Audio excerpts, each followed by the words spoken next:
Hello, we're in 2 Corinthians 5, verses 1 to 10. And a couple of months ago, I heard a doctor talking about the fact that it's quite a common thing that when someone has a heart attack and survives it, or goes through another type of health crisis where they're confronted by death, that it's quite common for people to become depressed, because what's normal for us as human beings is almost, we know we're not going to live forever, and yet we trick ourselves into kind of believing that we will.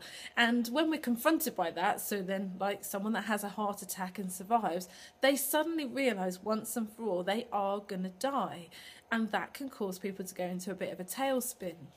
But what Paul talks about in this passage here is kind of the opposite of that. It's the Christian reality, the hope that we have, that actually would cause us not to kind of go into a tailspin when we go, oh my gosh, one day I'm actually going to die. But instead we live in the reality of kind of that longing that there will come a time where we will know God fully. We will be fully in his presence. And this body that we have that is temporary and that is subject to all the hardships that he talked about in the passage yesterday, that will then become a memory, and we will have something altogether new. He talks about this heavenly dwelling. We'll be clothed in this new way.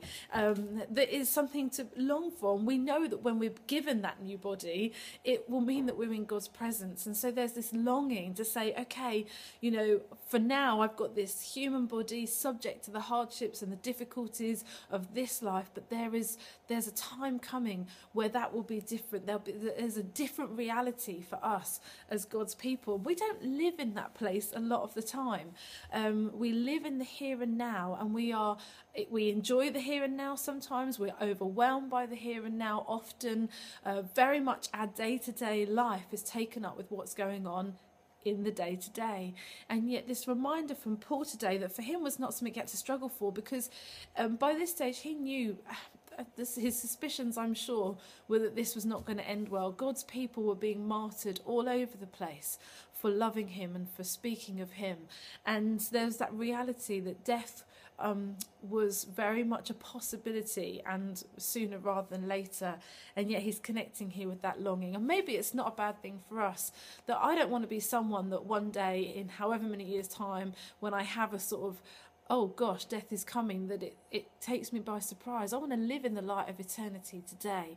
I want to be reminded that this is not my home, this is not this is not the end, this is not everything that I see around me and all the things that I'm involved in. This is not what's meant to consume me, but I have a hope.